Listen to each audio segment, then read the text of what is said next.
guest today is Greg Headley. Greg is a data scientist at Informed Solutions, a UK-based technology firm that builds AI and data systems for some of the most high-stakes environments imaginable. Healthcare regulation, national policing, emergency services, and critical government infrastructure. Now, there's a lot of companies out there claiming to do AI. What makes Informed different is their track record. They've won 2 Queen's Awards for innovation. They've been delivering data science to UK government clients for over 8 years. And just last month, they became one of the first 10 organisations in the UK to achieve ISO's 42001 certification. This is the world's first international standard for responsible AI. Their client list speaks for itself. The UK's National Health Service, the Medicines and Healthcare Products Regulatory Agency, His Majesty's Inspectorate of Constabulary, the Metropolitan Police, the National Crime Agency, the Home Office, and many more. These guys are the real deal. Greg has an interesting background. American by birth, based in the UK, he started in geophysics processing seismic data before pivoting to data science. He now helps organisations navigate the messy reality of actually deploying AI in environments where trust is everything and failure is not an option. In this conversation, we get into the multi-disciplinary approach that Informed takes, why 95% of AI deployments reportedly add no value, and why that statistic is misleading. We also cover the importance of standards like ISO 42001, the role of digital twins in crisis management, and what Greg sees as the biggest risks and opportunities in AI over the next 5 years. This is a masterclass in responsible AI from someone who's actually doing it at scale. Make sure you grab a coffee, get a pen, and take note, because this isn't an update from another LinkedIn AI influencer. This is advice from the people influencing and building artificial intelligence that is changing the world as we know it. Please enjoy my conversation with Greg Headley.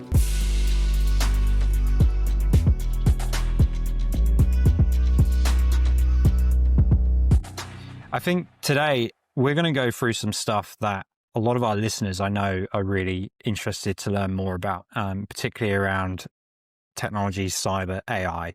It's a massive topic at the moment, as I'm sure you're experiencing as well. So there's probably a huge range of things we can get through. But before we jump into that kind of serious stuff, I'm really interested to know about your story. How did you find your way into data science and the world of responsible AI, all that stuff? Give us a bit of a background, I suppose. Yeah, certainly.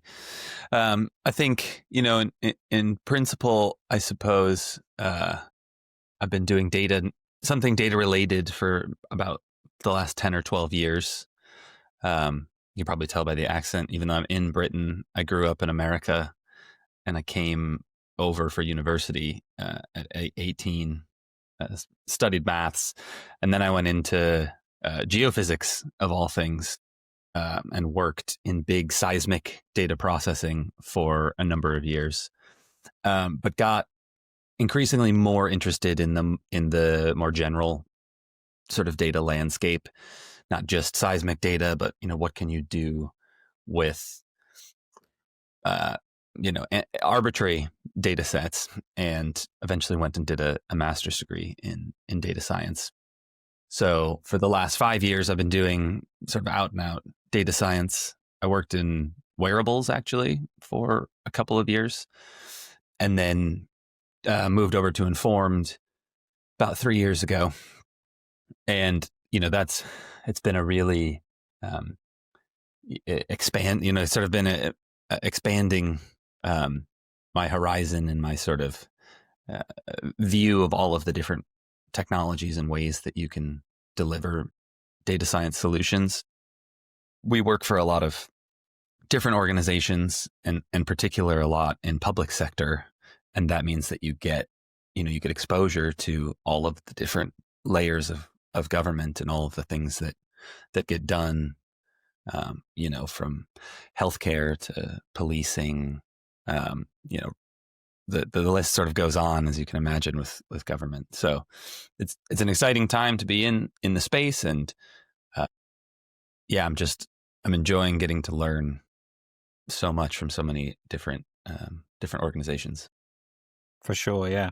I I'm still learning a lot about what informed solution does, I think, because it's so broad and the expertise that's available is pretty top notch from what I'm understanding. And so I'm keen to know sort of what is it about informed solutions multidisciplinary approach that really shapes how you think about AI and data strategy today? Joining the team, do you think it's shaped your thinking around this sort of thing? I really do. And I think that you're right to highlight the multidisciplinary approach. I think you see, in particular in the AI space, you see a lot of these kind of AI startups or sort of AI houses, AI consultancies, and they are particularly focused on the power of the new technology, I think, which seems totally right, but often fall into the trap of just delivering the tech.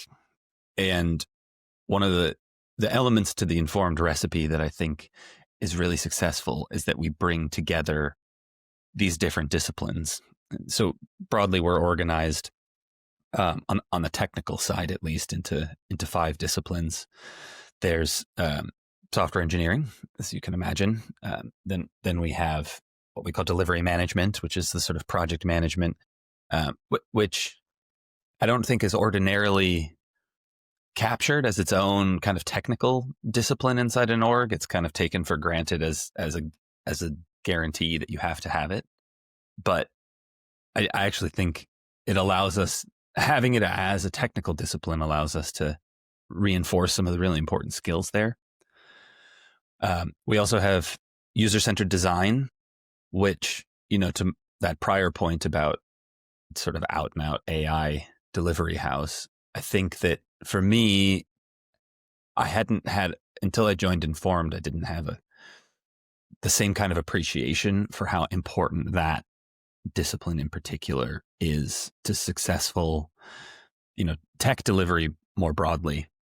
The, centering, grounding your entire delivery in user needs and what is going to move the needle for them is so critical for, end-to-end success, basically. Then we have data science. So, related to the software engineering group, but obviously with different responsibilities and technical ownership. And then we also have a live services team or discipline that recognizes, that some things need bigger systems or long running systems. We built and then run something called the clean air zones, sort of payment and orchestration system in the UK for charging. Around London and some other areas, there are sort of checkpoints along the motorway where if you step over the boundary, then you're in the fee zone.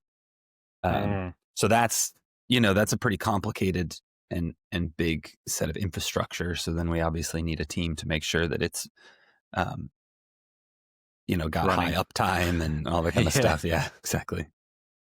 It feels like there's a lot of your customers need a lot of trust in you, right? To as you just said, there's infrastructure that needs to be up and running 24/7, but then there's this. It's high stakes technology, right? So, are there any projects that kind of come to mind, other than maybe the one you've just mentioned there with the zoning, that make you think has actually shaped how Informed makes that happen and makes clients realize that that trust and the ethics and that awareness of high stakes technology is there? Yeah, I would probably lean, from my own experience, on what's actually currently ongoing, but we did a big piece of work for the Medicines and Healthcare Products Regulatory Agency. They're, listeners might be familiar with the US FDA. They're kind of like the FDA in that they're charged with they're the regulator basically for anything that goes in your body. So it might be something like a pacemaker, or an injectable of some kind, but then it's also in particular pharmaceuticals and clinical trials. And we did this piece of work with the clinical trials team to, try and improve the productivity and efficiency of their workflows for what they call clinical trial authorization. So this is it's a relatively small team, maybe 30 individuals, but they're all, deep, like really deep PhD educated sort of subject matter experts in medicine, in pharmacology, toxicology. And, they have this very central remit to approve clinical trials, which eventually, make it, ideally from the applicant's perspective, make it into people, get sold at some point. So, they have this burden on them to make sure that they're fair and they're, rigorous, and that they don't let things slide that aren't safe. And so, going into that environment, looking to deliver software and to deliver AI tooling, you have maybe the highest burden. We're talking medical data as well. So there's, as you can imagine, the kind of GDPR trappings of that, right, and how you have to secure the data. So I can give you more detail about sort of how we approached that, but I found that project in particular, it got me thinking much more deeply about how you design systems and tools to be like a force multiplier for those sorts of people. You don't want to get in their way, but you want to give them something that's useful, but you also want to give them something that they trust, right? Is it going to give me the right answer? Is it going to be faster than if I did it myself? Some of those kinds of dimensions become really important. Do you think when that conversation started with these guys that, I don't know how they engaged with you first. Maybe they came to Informed Solutions first, which is a different angle, but what's it got to take for them to trust you guys with such extremely sensitive data and work here? And is there an element of you having to prove and show what you're going to do and case studies and those sorts of things? Or is it just having a conversation? I would say, it with a piece of work like that, it's not probably going to be that easy to break in without some of those case studies, and I think in that respect, you can fall into that paradox a little bit of, it's like when you're looking for a job, people don't want to hire you because you don't have experience, but you can't get experience if you don't get hired. But, that being said, there are lots of different ways you can leverage case studies into that trust dimension. So, as I said, we work for a lot of different public sector organizations. They're not all healthcare, so there's maybe, you can kind of build your way up in that respect of, we've done something that's maybe it's not medical data, but it's still important public sector data that, we've then demonstrated we have built a good solution, and, maybe we've handled some personally identifiable information, but we've done it in a secure way and respected data privacy in the right ways. Some of those kinds of, proof points, I guess, that you understand the importance of taking it seriously, and particularly, I think, on the governance side, that goes a long way to keeping people. What's the right word? I'm trying to think. That they can trust, I guess, as you say, and Like the long-term trust, I guess, almost. Yeah, exactly, right. And like these guys can be dependable. We've seen them operate before in this way. Yeah, I think that's kind of an interesting piece, because you've got the idea of organizational trust. They're about to embark on a massive project. You're their vendor. And then the other side of the coin here, what I'm picking up is there's public trust as well, that, what you've just built and or are building is going to be reliable, safe, all those sorts of things. And we're certainly over this side of the world in the APAC part of things. We're seeing a lot of digital transformation, as I know you guys are involved in a little bit as well, particularly in Malaysia and Australia. You've got the likes of this concept of smart cities in Malaysia. Digital health in Australia is pretty big, kind of mirroring the UK, fintech in Singapore. I personally don't think public trust is keeping up with it though, and keeping pace. Why do you think that trust is so fragile, particularly when it comes to things like AI and digital transformation? What can we do to kind of change that narrative that we can trust vendors? I think, and not to get too philosophical here, but I do think ultimately, some part of it goes to the heart of the human condition. The including the word intelligence, I think, really adds a burden on the domain, in the sense of it's I think back to, what was it, sort of October, it's about this time 3 years ago, when ChatGPT went public. Certainly for me, even in the industry, it was, and I think this was true for a lot of people, it was the first time that people are familiar with the Turing test, right? Can you design a machine that's good enough that you can't tell you're talking to a machine? And a lot of people would argue that this Turing test was passed decades ago, but chatting with ChatGPT felt like a authentic, organic conversation in a lot of ways with a person, and that, I think, can be quite confronting for people. It can trigger sort of visceral response, I think, in a lot of individuals, and concern about, what does this mean for me and the things that I do in my job, or, another sort of parallel, I suppose, is in the data space.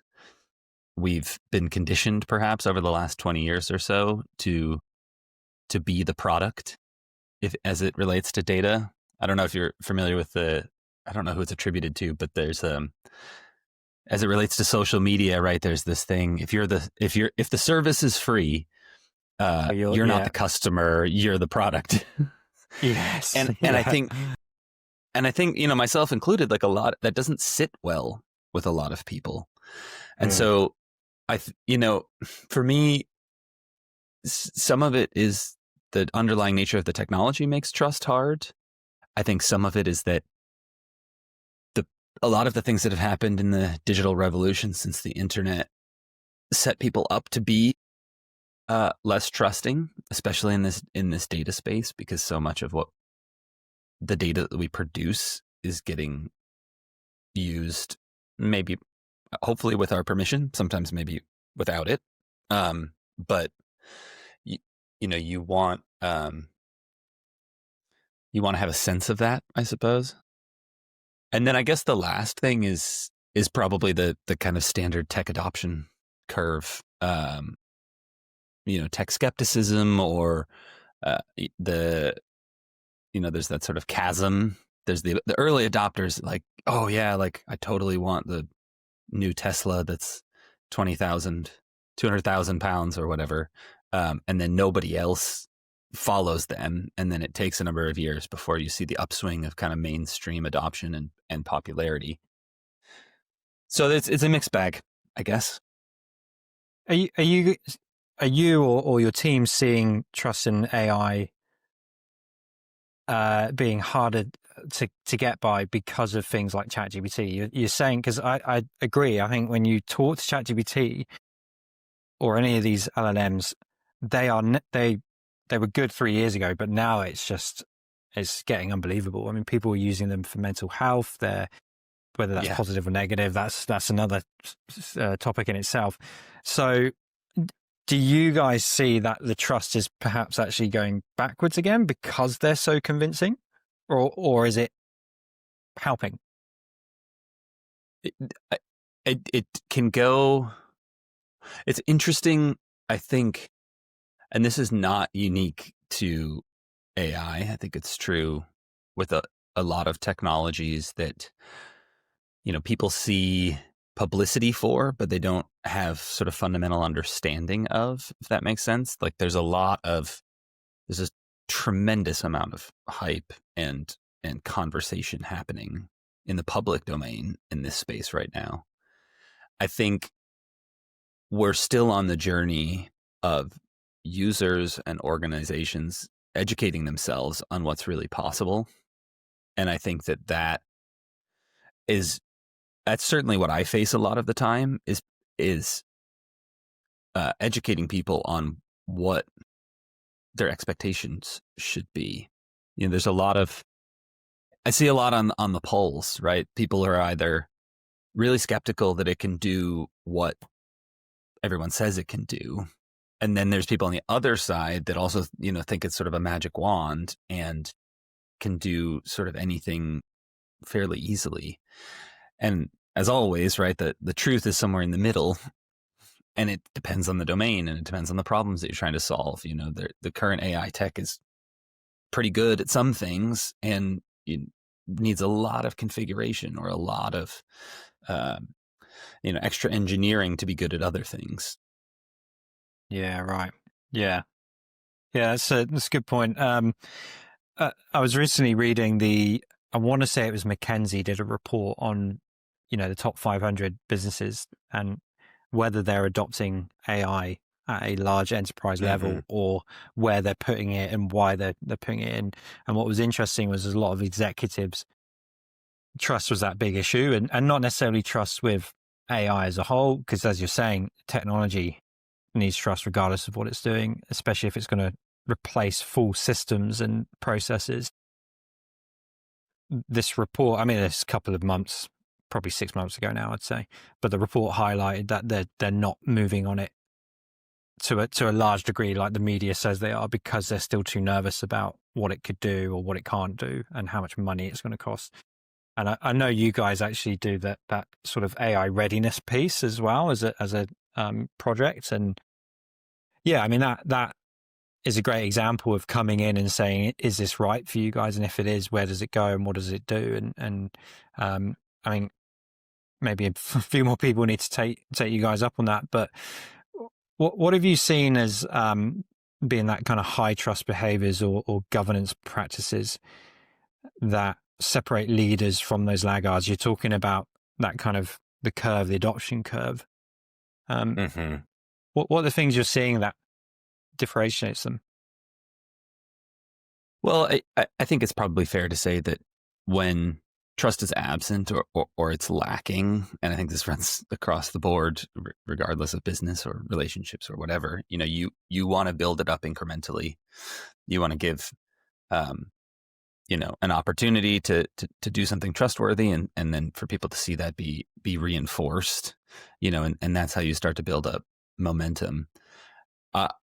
Our view certainly, and this goes back to your original question about the multidisciplinary approach, is to focus on delivering, AI solutions and proposals and things like that within the that same kind of context of robust delivery. There's a lot of things that are new and interesting about AI, but there's also a lot of stuff that's the same.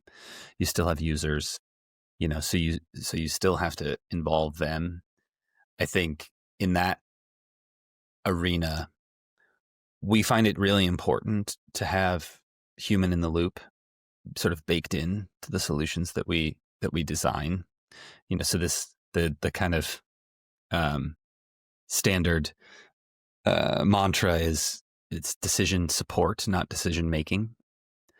And the small tweaks like that rhetorically sound sort of straightforward, do make a big difference, both to the users because they're integral to the solution and they're part of the journey.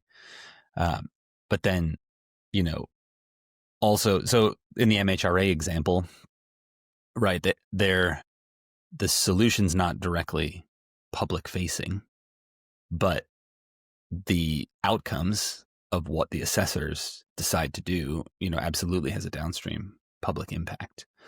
So there's multiple layers of trust that you have to consider there, right? How do you get the users, the subject matter experts in these assessors to trust the systems, but then also how do you architect those systems so that if, especially in government, somebody files a freedom of information request because they want to know how this thing works, they feel comfortable when they learn, oh, okay, there's no automated decision making. This is a productivity multiplier, AI tool that they're using, but it's not, the AI is taking over all of our mission critical decision making.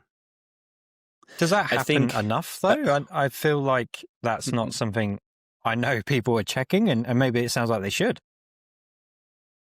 I think, and I think it's not just the kind of practicalities of trust in that respect. I think that in my experience, you also get better systems out of introducing human intervention or human reinforcement, sometimes it's called, into these systems.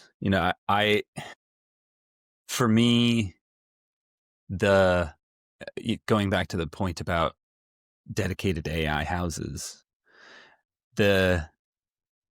ultimately the goal for us is impact.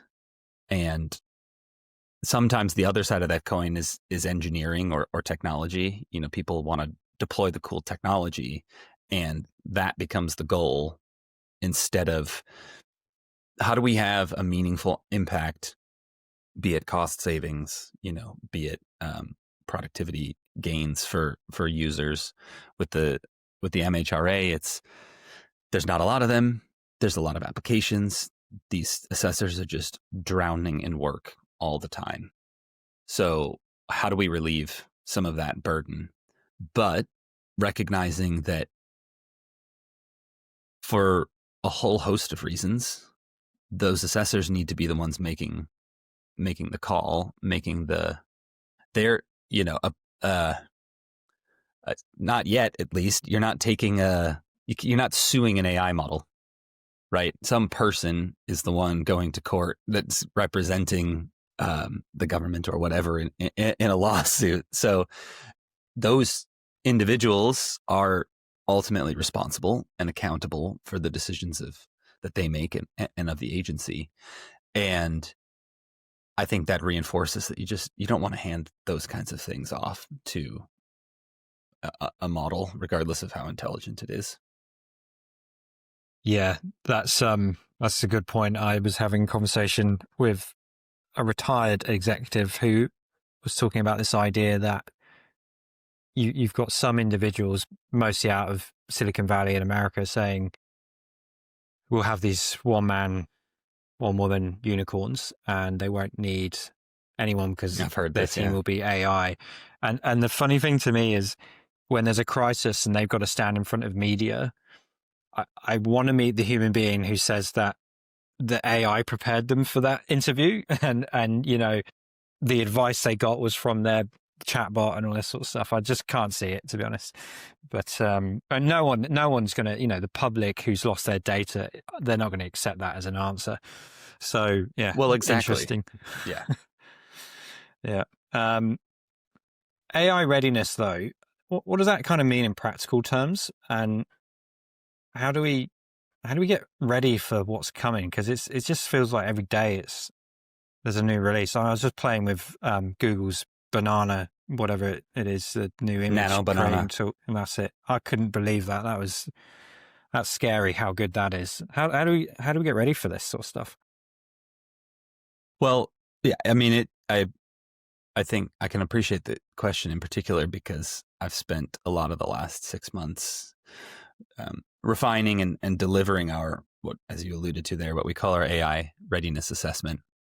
And this was, you know, maybe a little bit of context, that this was born out of a desire to plug a gap that we were starting to notice with a lot of our customers, that they had a motivation and interest to deliver AI, but a lot of uncertainty, you know, as you alluded to previously, a lot of distrust or apprehension. I don't know what it can do. I don't know how to get it into my organization. And I really don't want to spend, you know, tens of thousands, hundreds, millions of pounds, whatever, to try and go dive straight in on some kind of delivery project. So, you know, first and foremost, it's kind of a de-risking exercise, right? It's about trying to understand the landscape of your organization. We sort of view it, and our assessment is built around 3 lenses that we look through at the organizational level. Data, and there's a lot to unpack there. Technology, and then people. And obviously, I'm closest to the data side. I think one of the observations that I have had is, you know, through the 2010s, as compute got a lot faster and scalable, AI and ML really build up a lot of momentum, and you see breakthroughs in computer vision, breakthroughs in natural language understanding, and a lot of organizations that were early adopters were spending a lot of time curating their data sets, building data platforms, adding metadata, you know, really evolving the really critical data side of this equation. And I think one of the underappreciated negatives for me with the generative revolution is that a lot of momentum has stalled on that really critical foundational data work. It's a cliche, but people say, right? They say rubbish in, rubbish out, garbage in, garbage out. And that, I think, is manifest in what we see the LLMs spit out, right? You see, people call it AI slop, but there's still, you know, they're getting better. And if you're in the sort of center of the distribution, you can get a good concrete answer. But as soon as you start to get off of the training data, you know, a lot of things really start to fall apart. And that, I think, is only exacerbated when you try and do very domain specific activities or things that are aligned specifically with your data, right? Because it's proprietary data sets, documents, those sorts of things. If you haven't done the work to establish good data governance, data platforms, you know, so the data is discoverable and it's been enriched with context and metadata, you know, maybe some of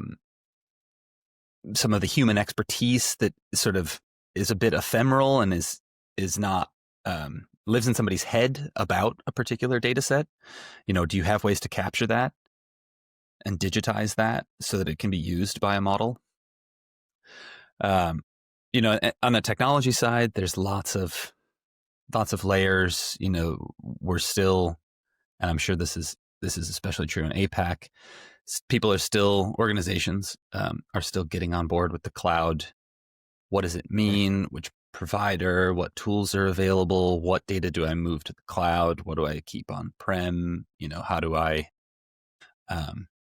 leverage these tools? What's cost effective? How do I approve new deployments? You know, all those kinds of layers to understanding the tech landscape.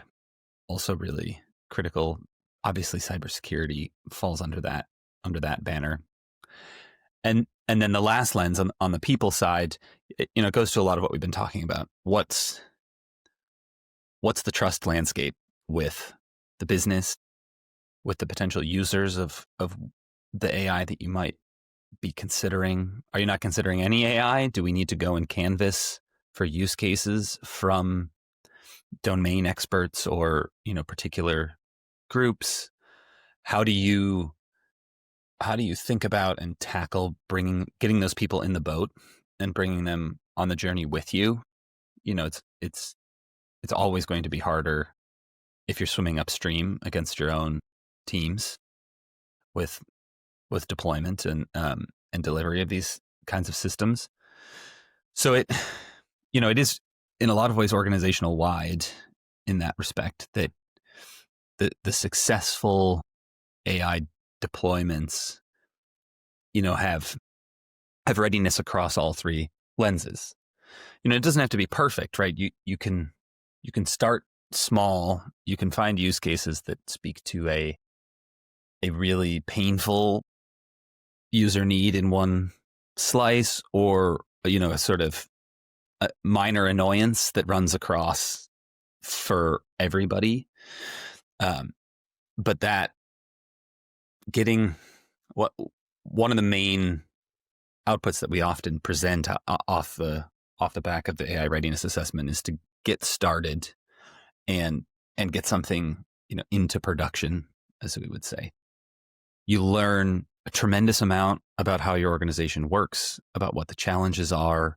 It becomes a pathfinder project or experience. Just doing that, let's knock down the barriers to getting live. And it might not be perfect, and iteration will be required, and refinement and feedback and evaluation. But we're going to learn where our gaps are. We're going to learn where resistance lives, maybe inside the organization, who is particularly important to bring along the journey. All of those things come out of the woodwork when you set aside the kind of, we'll do a proof of concept, and then that gets shelved. Yeah. Get one that you think you have, where you might have something, and get it into production and start measuring how much value it adds. I really want to pick up on what you just said there around the productivity piece, because I think in that same McKinsey report, what they'd identified was that really these massive businesses that got, huge global presence, tens of thousands of staff, they were realizing that they had verticals that they needed to fix, and those processes and systems and whatever. And then by reviewing where AI could fit into it, the work they actually ended up doing was almost like an audit of revisiting. It's a productivity exercise. It almost had nothing to do with AI, but it made them think about, hold on, we really need to fix this in the first place. And so I assume you then reinvent that, because if you want to put AI in it, you kind of got to reinvent it anyway. And it gives you another opportunity to start cleaning up mess, and hopefully AI can help there. But at least at the end of the day, it's that topic and conversation starter, I think, to revisit those systems and whatnot. Yeah, and I do think that this is one of the things that is not attributed well to the value add of AI. You probably are familiar with this MIT report that came out in July that said like 95% of AI solutions add no value, or AI deployments aren't adding any value. And you see that headline, and for me, one of the things over the course of my career that I have found to be important is, and it goes to the kind of nature of science itself, is to be skeptical.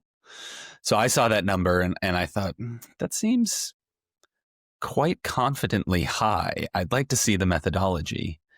And when you sort of unpack it, there are some of those layers, right? That in doing the hard yards to look at your business processes, to look at your data estate, you learn things that are maybe a little bit intangible in terms of the bottom line, but allow you to level up in terms of efficiency in how your organization is run, and how the governance practices that you put in place. And even if you don't choose the right use case for the first deployment, or you have to do a few proofs of concept to find one that you think holds water, you still learned a tremendous amount about, as you alluded to there with that example, what it takes and where the sensible sort of application of capital, I guess, really is what it comes down to, is going to live. Where are people doing things a lot of the time? They're spending a lot of time on something, or a lot of people are spending a little time on something, or this adds a new capability that allows us to get something to market twice as fast as we were able to previously, right? There's all kinds of different use cases and applications, but that introspection task is critical to finding out, where you can really extract value from these technologies.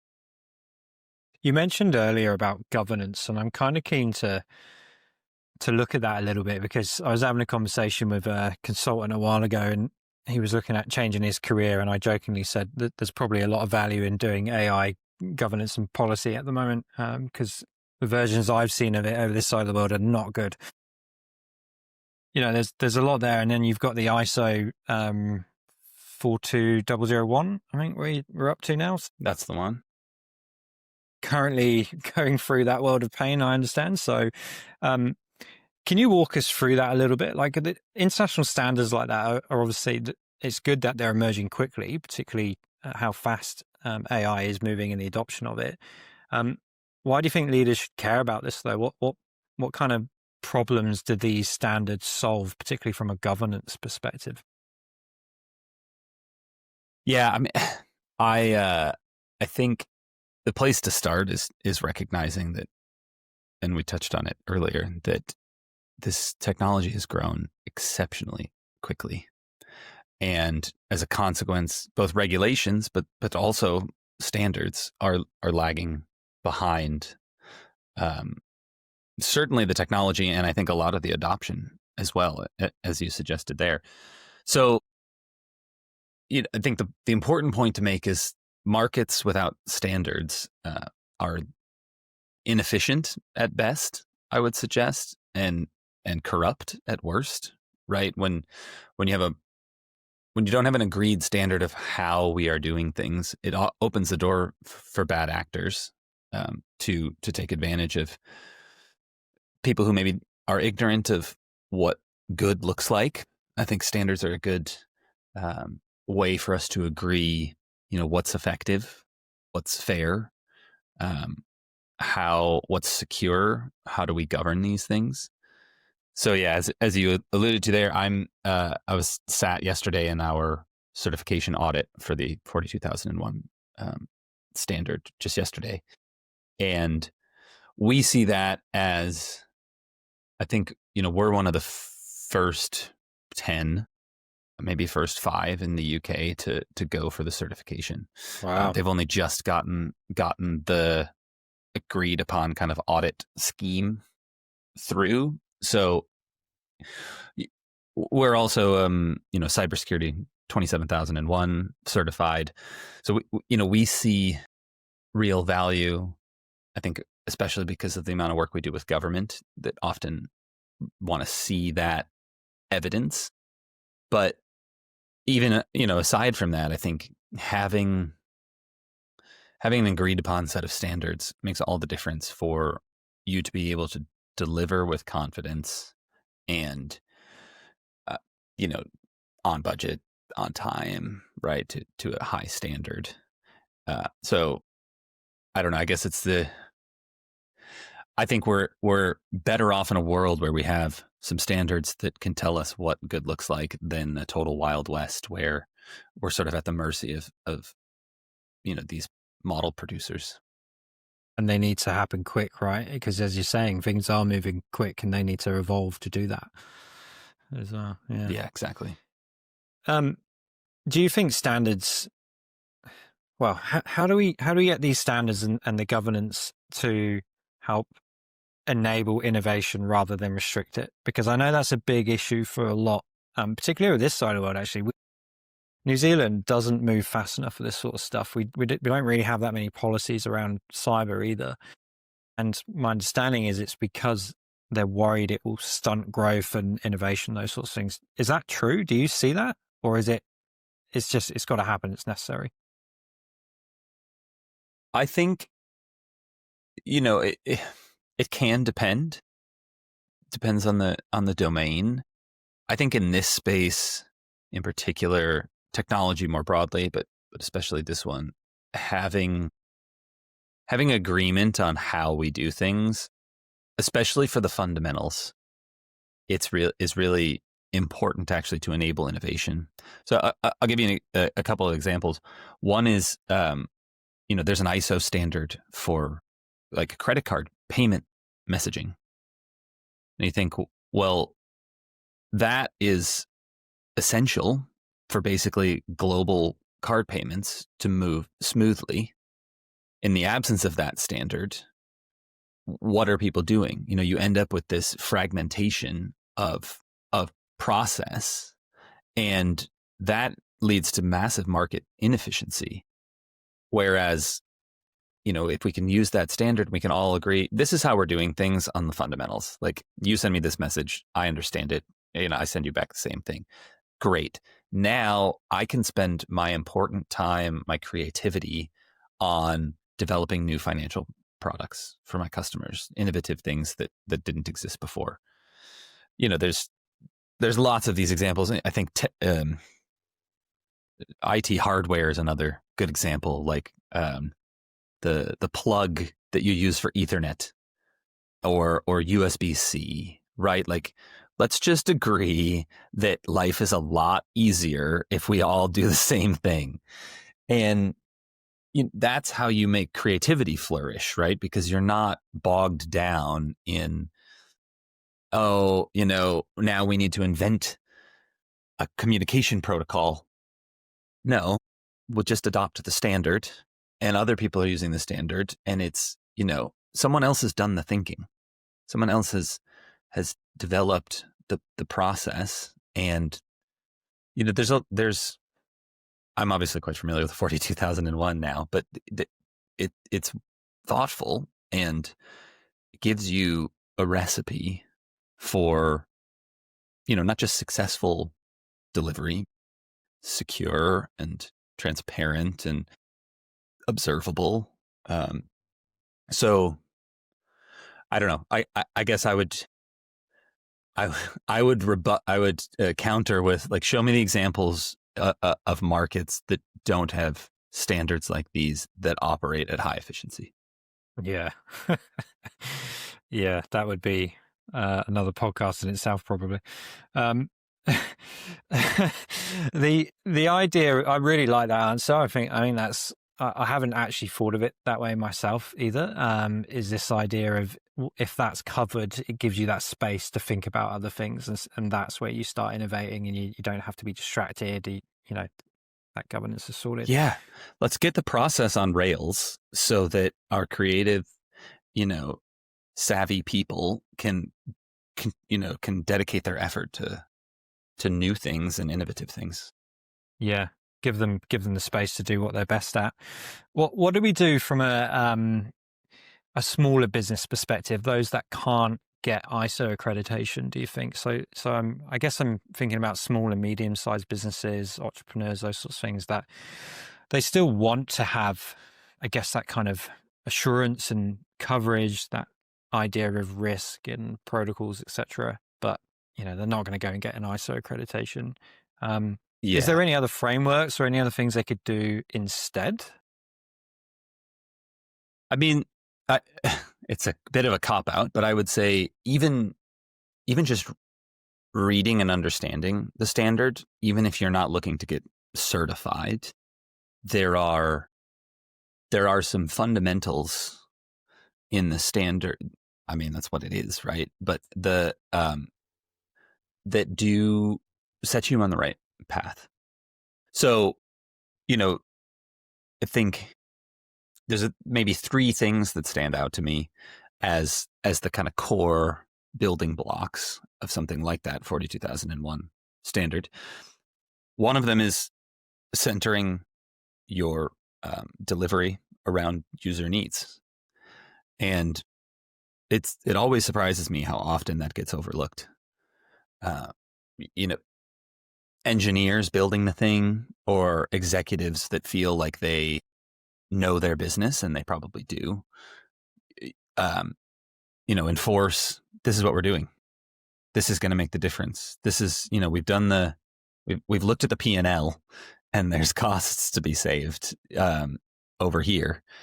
And you see so many of those types of projects fail to deliver value because they don't see user adoption, or they sort of fly past each other, right? Like ships sailing past each other in the night. Like, users are going this way and your solution is going the other way, and it's like, this doesn't actually do anything for me, or the manual way is faster, or whatever it might be.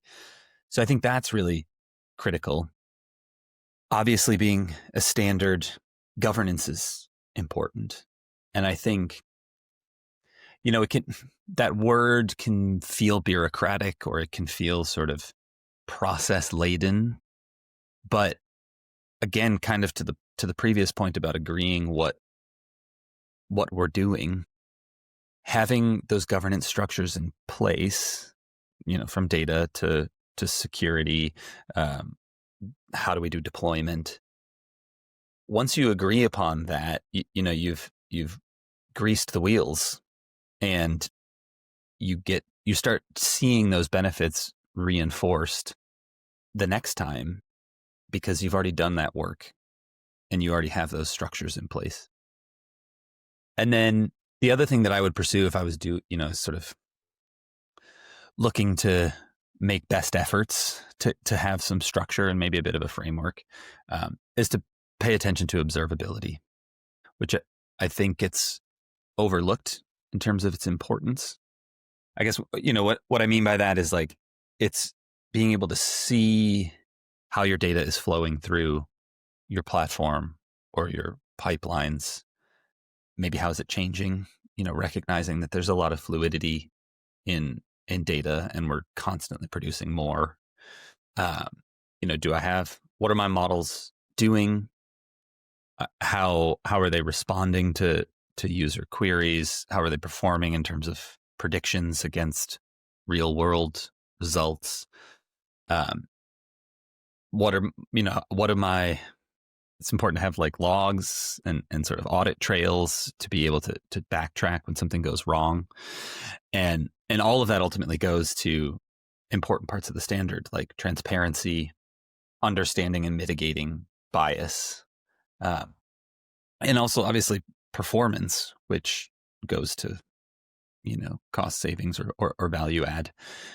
And all of those are building blocks of the standard. So I think if you can implement a first pass of those things, you're well on your way to evolving into a mature, AI-enabled organization. It's really funny because I know my co-founder over at Fixing will love that answer, because he runs, his programs, particularly for business continuity, just follow the ISO 22301 framework. And the positive of that is, regardless of whether you're going for the accreditation, you're on the same level of being trained and prepared as those who've got it anyway. So it's a win-win. Yeah. And that's quite a good point, because a small business could do that. It'll take a bit of work and commitment, and even you're talking about the observability piece, and that instantly sounds like I need to hire someone just to be monitoring that and being part of that. But it's still a worthwhile investment, and you're doing what those who are getting ISO standards are doing anyway. So you don't need the certification to adopt the principles. Yeah. And I guess that it's nice to have, particularly when you're in a tender sscenario, but Well, having yeah. the principles is very nice anyway, when you're particularly if you're in a crisis scenario. I want to pivot a little bit and talk about digital twins. I was kind of hoping you could explain what that is for those that are listening who don't understand that, because I'll be honest, I only sort of recently figured out what it was, and I'm probably still wrong. So can you give us a bit of an idea of what that is and where informed solution fits into that world, and what you guys do there? Yeah, absolutely. So I think the word doing the heavy lifting is the twin for me. Obviously, the digital is like the vehicle by which you deliver the twin. But the idea, the origin I'm not certain of. I want to say it originally maybe came out of nuclear or something very sort of high stakes and critical. The idea being that you have some sort of real world system, whatever it might be, would take energy, for example, that's happening in the real world. And what becomes hard is being able to test different scenarios of what could happen in the real world. So the idea with the digital twin is that you build a model that is, the best approximation you have the budget for, that you can architect, that you can encapsulate to represent the real world system in a digital space. And the key insight or like thing that you unlock with that is that, the digital assets are zero consequence. Yeah, I mean, maybe there's some compute cost and stuff like that, but you then have a tool that you can poke and prod and simulate and test against. What if this transformer goes down? What does that have? What are the knock-on impacts of that? Oh, this hospital has to go into backup, and they only have 6 hours, of fuel in their backup generators, or something like that. So, ultimately, it's, I suppose, a simulation, or one of the primary benefits, I guess you would say, is the sort of ability to test and validate hypotheses, potentially identify shortcomings or gaps where failures could be catastrophic, without having to see the tsunami happen in the real world. Yeah, okay. It's interesting. This morning I had a conversation with an emergency management professional who works for the civil defense, and we were talking about the evolution of crisis planning and disaster response, that sort of stuff. National readiness, I guess, is what it's called. And so it sounds to me that this is potentially part of that, right? The better digital twins get, the better those planning and simulations will get to help tell us more about what could potentially go down. And that's kind of where this fits in. Yeah, and we've maybe to put a concrete example on it, we've been working with the Department for Business and Trade, actually, in their National Digital Twin program. And that starts with a sort of pilot test case on the Isle of Wight, if memory serves. And it's about trying to connect critical systems together in the first instance in this digital space. So I don't work directly on that project, but I'm familiar with it, and I was involved early on. And if memory serves, there's energy connections, you might say, like feeds of data from live energy systems. There's traffic, like road network inputs. There's water. There's a lot of assets, you would say, for, in the sort of GIS context, for floodplains and like tidal change, also different areas of vulnerability, not just from like natural vulnerability, but also vulnerability in the sort of poverty and scarcity and sort of sickness dimension. So those, having that kind of set of layers that represent what life is like on the ground, so that you can simulate, okay, if we had a flood here and that knocked out this bridge and it knocked out this power station, what's the consequence for this impoverished community on the edge of the island, that's now, there's only one road for an ambulance to get to them, and when the ambulance gets to the hospital, they're on backup power, right? So being able to sort of hotspot and highlight things like that through the use of this really useful tool gives you that much more understanding and opportunity to prepare. I guess, and you'll be intimately familiar with this, right? In risk management, there's prevention and there's mitigation, and you always want to be in the prevention side of the equation if you can be, because that's where you save, that's where you prevent loss of life or loss of property damage or whatever the sort of big costly downsides are. And I think that's one of the big advantages of something like a digital twin, is that you can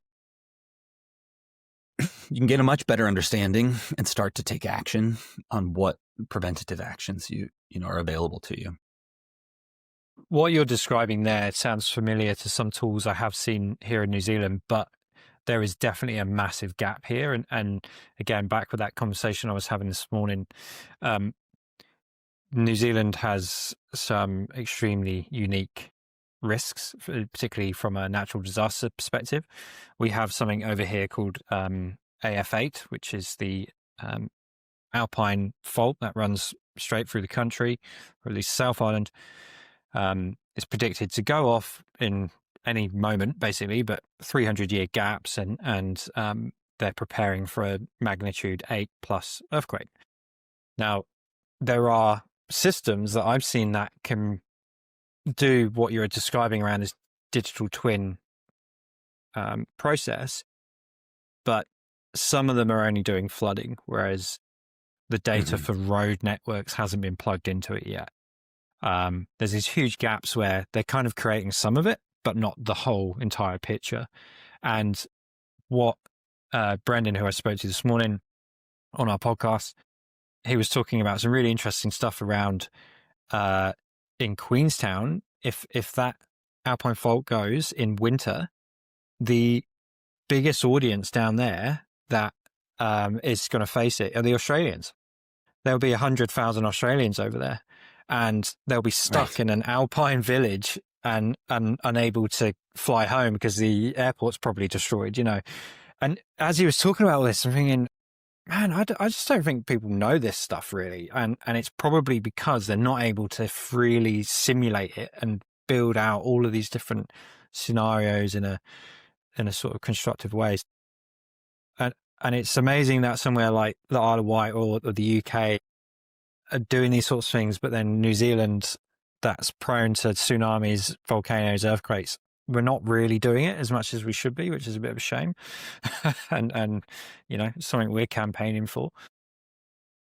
Yeah, I definitely see the value of this, particularly from that risk management, disaster planning area. And I'm assuming for you guys, because you do a lot of work with the police and emergency services, the government, health, those sorts of things.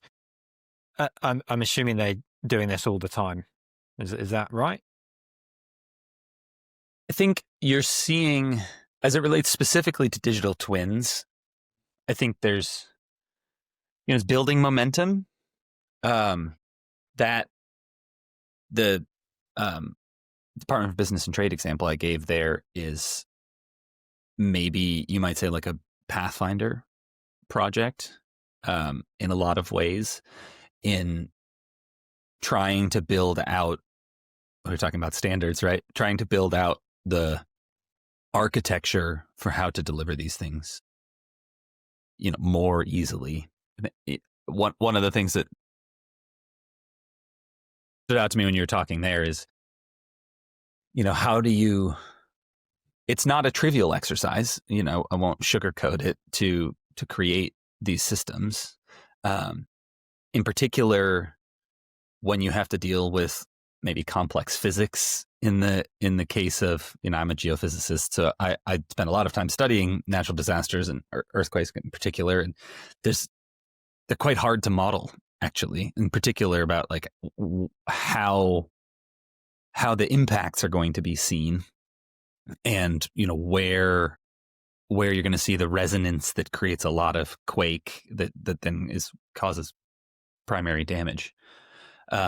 So building out the twin can be an undertaking, and I think that's probably one of the things that makes adoption lower. But I suppose, to your question about other sort of emergency services and critical systems in the UK, I think that you see more organizations recognizing that they don't have to do the whole thing, right? You can start, and I would, my recommendation would be identify your areas of highest risk and build a baseline twin. And the same is true with conventional sort of data science solutions, right? We always look to try and build a base model, something that does an adequate job and wasn't prohibitively expensive to create. And I think the same holds in the digital twin space. So if flooding or like landslides are your biggest risk, acquire those data sets that of topography and rainfall and the inputs that would be required to do a good job of modeling and sort of simulating the physics of a landslide, and then get all of the assets of where people live and how that relates to that topography, and build a simple I say, but like an initial maybe digital twin of those systems. It's your area of highest risk and therefore probably highest cost, and you want to minimize that risk. So focus your energy there, and you're going to learn a ton about the things that you didn't know, and where your data is lacking. And we don't have any assets for hospitals. Well, that's a critical gap. Like, we really need to know that information, and you start to reveal those, and then it becomes more obvious. What's really important, actually, we get this into the digital twin, because it really enhances our understanding and our ability to manage the risk. So I think it's about starting small, but being targeted about where you can have a big impact with that sort of technology. And so with the recent dramatic advancement of AI in particular, or the adoption of it, is that a really big component of digital twin? Have they existed only together, or where does it fit into it? I'm not sure I would necessarily put them in the same context. The primary value of the digital twin is being a robust replica of reality, as close as you can get, right? The value is in, if I do this in the digital twin and X happens, I expect broadly the same kind of thing to happen in reality. And that's as much about capturing and representing the real world in the digital space, as it is about, like that. I suppose it's like weather forecasting is maybe a good analogy. We have models that try to represent the physics of the meteorological system and other Earth systems. And as you sort of level those up and watch how they interact, you get a representation of what's going to happen in the future. So, it's not to say that there aren't maybe predictive elements and there's not opportunities for machine learning and AI within the digital twins, especially as it relates to what will happen if I press this red button. But it is really important that you get the representation layer right before you get too wrapped up in the AI applications within the twin. At least from my vantage point, I think if you don't get that foundational representation right, how do you trust what the twin is telling you? Yeah, absolutely. Yeah, that's pretty fascinating stuff. Do you think? There's advantages and positives here of particularly implementing AI into these things, but they're not always needed, and that's kind of maybe a lot the premise of what we're talking about today. I'm kind of keen to understand from your perspective the work you do and Informed Solutions experience with clients. What are the kind of negatives of AI? What are they being used for in a malicious intent, or potentially they're being used and causing a negative output instead? And I guess the real thing I'm looking for here is, I know people are just generally worried. We touched on this earlier a little bit, but is there anything in particular you guys are seeing that people should be worried about at the moment? Obviously, as you can imagine, one of our sort of mission statements or goals is tech for good. So we spend most of our energy and effort on delivering on the opposite side and trying to assure against those sorts of negative impacts. I think as it relates, certainly on the malicious side, a big concern for me relates to cybersecurity, and in particular the sort of think of it as like a force multiplier. One of the common uses now for LLMs is code generation, and you can see a lot of code being created very quickly using these code generation tools, but not necessarily well assured and validated, in particular for security concerns. There's a research outfit inside Google that produces an annual report called the DORA report, DevOps something. Can't remember what the R and the A are. But last year and then again this year, they have reframed a little bit to be specifically about AI. And the most recent one was about software engineering in the era of artificial intelligence.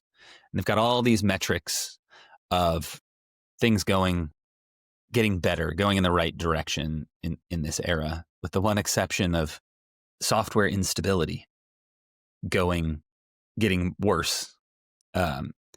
And that is one of the things that I think, worries me or concerns me about the direction that we're heading, is that, there's more humans now, there's more technology now, we're building more things, there's more deployments all over the place. And, we just saw last week with Cloudflare, I don't know if this impacted APAC or not. Yeah. But I saw a blog post from one of the guys from Cloudflare, and it was like 5 lines of code is what took down. It was like 3 hours and like half the internet was offline. And the fragility there, I guess, is one of the things that worries me. And so if you combine that fragility with instability, and then you layer on top that bad actors now have access to the same tools that can generate probes, or sort of attempts really rapidly, it's a real force multiplier on the malicious side to try and find vulnerabilities. And if you're potentially introducing more vulnerabilities through AI code generation on the other side, it just reinforces for me the importance of building robust systems, paying attention to how they're secured, making intelligent choices about who has access and why, to protect yourself against these threats. Because I don't want to sort of sound like a doomsayer or something, that there's no way out, right? It's not all hope is lost, but you do have to be savvy and pay attention to these things to keep yourself and your teams and customers safe. There's definitely a good couple of things in that. I think the code vibers, I think they call them, that stuff's pretty scary, because they're vibe coding things. Yeah, that's it. Yeah. They're jumping into things pretty quick, and look, what they come out with is exciting and it's cool for 5 minutes until it has a massive vulnerability in it. And I think there's another discussion I've come across where developers are saying, we're not losing our jobs, we're now fixing code that someone got Claude to write for them, so they're just becoming quality assurance engineers instead. Fascinating stuff. I think there's a lot in this. There's a lot to unpack and think about moving forward. And things are moving really fast. AI is evolving super quick, and hopefully regulations, governance keep up. I guess my last question for you, though, is what do you see the kind of next 5 years looking like? What, in your opinion, would be a good result in 5 years' time, and what kind of worries you that might actually end up happening in 5 years' time? I maybe it's self-evident from the conversation we've had, but I'm maybe more on the skeptical side of how rapid this technology is going to disrupt, or how rapidly we're going to see the payoff, I suppose. There's I think that there's a real incentive out of Silicon Valley where just stupendous capital has been deployed on behalf of, in particular in the infrastructure data center space, to deliver AI. And the incentive that creates is for the VC firms and the people developing the LLMs, the list goes on, to sell how transformative the tech is. And I think that's juxtaposed with what we're seeing out of things like the MIT study, which, the methodology aside, is another reinforcement that we've seen from all kinds of, McKinsey and others have suggested similarly, that the value of the technology is largely yet to be realized. And I don't think that means we won't realize it, but from my perspective as a practitioner and trying to leverage this tech to deliver value, there are a lot of things to connect and evolve. We talked about data platforms, governance, being able to being set up to take advantage of the technology. So, that just takes time. We didn't see, the internet didn't just get switched on in 1995 or whatever, right? It was 15 years from the early kind of university networks getting connected to this global, for us to run the cable over the ocean floors to connect us all, wire us all together. So there's an undervalued or underrepresented infrastructure requirement, I think, in there. And so that's like one part of the kind of direction of travel and where things are going over the next 5 years. The other thing that I think, it's always a bit tricky trying to prophesize. Yeah. I'm a little bit more skeptical actually on the LLM side of things in their ability to be this all-in-one solution, right? They're currently sold very much as like a general purpose model that can do all the things that you want. It's not been my experience that you get general purpose, but not to the degree of quality and performance that I want for my mission critical, expertise, expert domains. So, within that context, I think we will see a lot more development of more specialized, more purpose-driven tools and models, to be really good at doing something that's useful. There's all kinds of different examples of what that might look like. But that for me, I think is where the next 5 to 10 years is going, is really evolving how you take advantage of the underlying technology, but in a way that really does have a positive impact. You asked about concerns or sort of what maybe what keeps me up at night or something. I think the point I made earlier about vulnerability and the arms race in security is very paramount for me. I think there's a lot of chatter and a lot of people talking about, as you alluded to, what I would call in the American term white collar work, which is to say like knowledge workers losing their jobs and this massive layoffs and all this kind of stuff. And some of that is probable. Some of that is also potentially a correction to the COVID. Yeah, that's what I was thinking. Yeah. Reality, right? We saw a tremendous amount of hiring because suddenly overnight, everybody's on the internet all the time. And so you need more people to develop software. But, there might be some of that. But as we've seen with every technology, big disruptive technology, some jobs go away and new ones that never existed before appear that you didn't know, were going to exist. So that one, for me, it's not exactly that it's overblown, but it's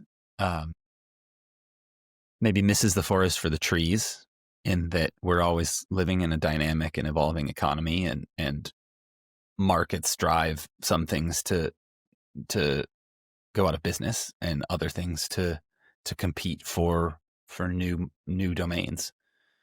Yeah,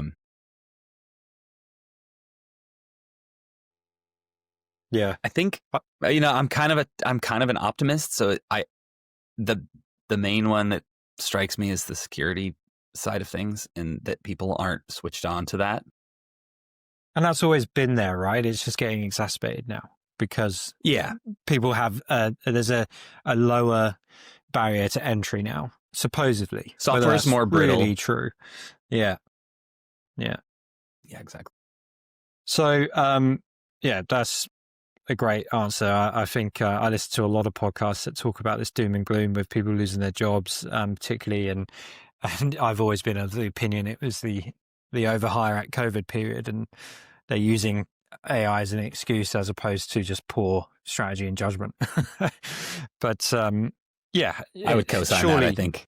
Yeah, surely more jobs will appear, new ones we never had before. What I also kind of felt I heard you say was that there's potentially an AI bubble that is like splitting the world at the moment, that some people say, no, there's no way. And that's because they've got, shares in NVIDIA at the moment. Whereas I'm sitting on the side of the fence where I'm convinced. There's a podcast, you might have heard of it, Better Offline, it's called. It's an English chap who just spends his entire life bringing evidence to why we're in an AI bubble. And Nice.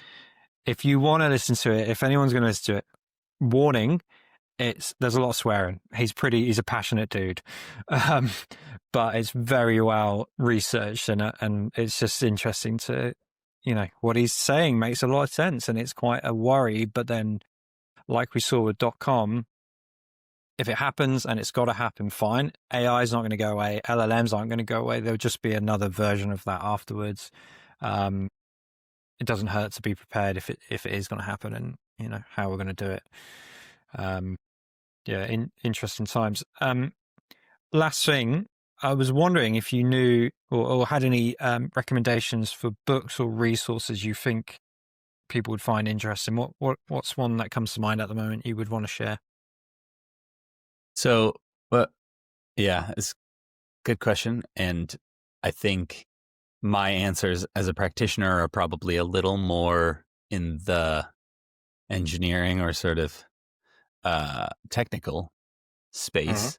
But I think there's a chap called Andre Karpathy, he was at Google and then he was at Tesla, and he has last 3 years or so, broken out on his own and really taken up the mantle of being an AI educator.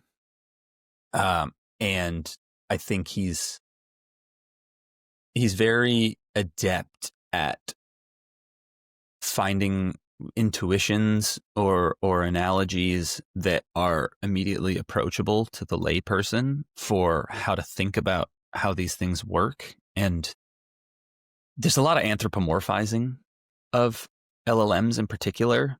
And I think he's very sober and realistic about presenting to people that, this is mathematics. It's mathematics and it's electronics. It's not a person, regardless of how much it sounds like a person. So, he has a YouTube channel, he has a blog, he produces lots of resources that, I think fill the whole spectrum from, I'm sort of interested in this and I want to understand more. He's a really good resource. I would also recommend another podcast, actually. There's a podcast called Dwarkesh, which you might be familiar with. Dwarkesh. Yeah, rings a bell. Patel. Very deeply researched. He doesn't just do AI. He does all sorts of different topics. But he recently, maybe 2 months ago, interviewed Richard Sutton, who is colloquially known as the godfather of reinforcement learning. And some of the episode gets a little bit technical in how we actually build AI systems, but it's a really interesting conversation about how we think about intelligence that keeps rattling around in my head, the insights that are available there. And I think it presents a really concrete alternative maybe or different perspective to LLMs and how we think about building intelligent systems. Awesome. That sounds like a really good one. I'll link those in the show notes so that people can check them out. And there seems to be some minds out there that are worth listening to, and finding their podcasts and YouTubes is really important. So thanks for recommending those. Absolutely. Greg, I want to thank you for your time today. And look, I think what you guys are doing it's really inspiring. It's reassuring as well that there are companies like Informed Solutions doing the work you're doing, particularly when it comes to healthcare and police and the government. Having you guys there helping these guys helps me, right? And it helps my family and the community. So yeah, it's valuable work for sure. And we're over this side of the world, we're pretty honored to be partnered with you guys and trying to spread that message and the values and the mission to this side of the planet and try and modernize things over here a little bit. So, but yeah, as I said, really thank you for all the work you're doing, the expertise you brought to the podcast as well, and for spending so much time walking me through everything. It's been really Absolutely. good. It's been a pleasure, and really enjoyed having it's not hard to convince me to sit down for 90 minutes to talk data science and AI. That's good. That's good, because it's actually quite hard to find people who do. So you're very valuable to us in that respect. So Greg, thanks again. Enjoy the rest of your day. I'm going to leave you to probably get yourself another coffee, and we'll share all the links and things in the show notes, and people can find you through Informed Solutions. You're on things like LinkedIn and all those sorts of things, are you? Yeah, we certainly are. Yep. And informed.com if you want to know more about the work we do and get in touch. Awesome. Great. Thanks for your time again, Greg. Much appreciated. Thanks, Ollie.